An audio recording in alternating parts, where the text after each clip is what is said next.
DSSB PRT के लिए आपने कोई बैच नहीं लिया है, सेल्फ स्टडी कर रहे हैं, तो पार्ट बी कैसे कवर करें। पार्ट ए के लिए तो मार्केट्स में बहुत सारी बुक्स अवेलेबल हैं, यूट्यूब पे भी हमें बहुत अच्छा खासा सोर्स मिल जाता है, लेकिन पार्ट बी की सबसे बड़ी समस्या है इसकी कोई बुक अवेलेबल नहीं है। तो इसी समस्या का समाधान आज मैं बताने वाली हूँ। यहाँ 2 बुक्स मैं आपको बताऊँगी।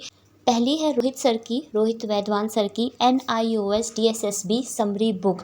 इस नाम से ही आती है, इस नाम से ही लीजिएगा, क्योंकि इनकी एक चाइल्ड डेवलपमेंट जो सीटेट के लिए पेडागॉजी इन्होंने बुक बनाई है वो भी अवेलेबल है, बट वो नहीं लेनी है, उससे काम बिल्कुल भी नहीं चलेगा, उससे आपके कोई क्वेश्चन भी नहीं देखने को मिलेंगे। इस बुक की खासियत ये है, अगर आप सेल्फ स्टडी कर रहे हैं, आपको बहुत हार्ड लैंग्वेज नहीं समझ में आती है, तो ये बुक आपके लिए बेस्ट है। बहुत ही इजी लैंग्वेज में दे रखा है, हिंदी और इंग्लिश यानी बाय लैंग्वेज आपको मिलने वाला है। पहली लाइन अगर इंग्लिश है तो जस्ट दूसरी लाइन आपको उसी का ट्रांसलेशन यानी हिंदी में मिलने वाला है, जिससे आप बहुत ही आसानी से सरल भाषा में पढ़ सकते हैं। सेकंड, इसमें बहुत अच्छी चीज़ दे रखी है कि ब्लॉक वाइज समरी दे रखी है, बहुत ही इजी लैंग्वेज में सारे के सारे इम्पॉर्टेंट फैक्ट्स हैं। आपको इसमें कोई चीज़ बढ़ा चढ़ा के नहीं देखने को मिलेगी कि अगर छोटी सी चीज़ को समझाना है तो उसमें फालतू के उलूल जुलूल भर दिए, नहीं, फैक्ट टू फैक्ट बात हुई है इस बुक में। यूनिट वाइज है, ब्लॉक वाइज है, और सबसे अच्छी बात कि अगर आपने एक यूनिट ख़त्म कर दिया है पढ़ के, तो अब आपको उसके क्वेश्चन आंसर भी तो लगाने होंगे ना कि मुझे समझ में आया कि नहीं आया। तो इस बुक में आपको ये सुविधा मिलने वाली है। आपने एक यूनिट ख़त्म किया, एक ब्लॉक ख़त्म किया, जस्ट उसके बाद आपको उसी से रिलेटेड क्वेश्चंस देखने को मिलेंगे जो कि प्रीवियस ईयर से लिए गए हैं, जितने भी डीएसएसबी के एग्ज़ाम हुए हैं जिसमें पेडागॉजी आती है। अब हम बात करते हैं दूसरी बुक की। ये बुक है प्रतीक मलिक व शिवालिक सर की। ये बुक दोनों लोगों ने ही लिखी है और दोनों ही सबसे बेस्ट टीचर माने जाते हैं, चाहे वो डीएसएसबी हो, केवीएस हो, सीटेट हो, मतलब टीचिंग से रिलेटेड एग्ज़ाम के टॉप 1 पर आते हैं, बहुत अच्छे टीचर्स माने जाते हैं ये। इनकी जो बुक है वो DSSB NIOS समर के नाम से आती है।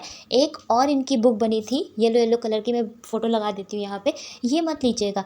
इसमें जो लैंग्वेज है ना वो बहुत ही हार्ड है, बहुत हार्ड है, इसको समझने में थोड़ा सा आपको कठिनाई या किसी बड़े की हेल्प लेनी पड़ेगी, किसी गाइडेंस की ज़रूरत नहीं। लेकिन जो इन्होंने दूसरी बुक लॉन्च करी है, जो मैं आपको ये दिखा रही हूँ, ये आपको लेनी है और देख लीजिएगा ध्यान से, DSSB NIOS समर नाम होना चाहिए। लैंग्वेज बहुत आसान है इस बुक की, ये भी आपको बायलैंग्वेज ही मिलने वाली है। इस बुक की खासियत ये है कि इन्होंने कोई भी चैप्टर, कोई भी टॉपिक, कोई भी ब्लॉक नहीं छोड़ा है। मतलब अगर आपने ये बुक ले ली तो आपको उन 12 बुक्स के पास पलट के नहीं जाना पड़ेगा, ना आपको PDF अलग से निकालना पड़ेगा। यानी इन्होंने कंटेंट भर भर के दिया है और गारंटी है, अगर आपने ये बुक पढ़ लिया, इसमें से आपको 60% क्वेश्चंस देखने को मिलेंगे। रोहित सर की भी बुक बहुत अच्छी है, बस क्या है, ये फैक्ट टू फैक्ट दे रखे हैं, और जबकि हमें उसमें थोड़ा सा और डीपली नॉलेज की ज़रूरत है। रोहित सर की भी बुक बायलैंग्वेज है बट पतली है, कंटेंट कम है उसमें, और प्रतीक सर की बुक में कंटेंट भर भर के दिया है, भर भर के, मतलब कोई भी चीज़ इन्होंने छोड़ी नहीं है। तो अगर प्रेफरेंस की मैं बात करूं तो आप शिवालिक सर की ही ये बुक लीजिए।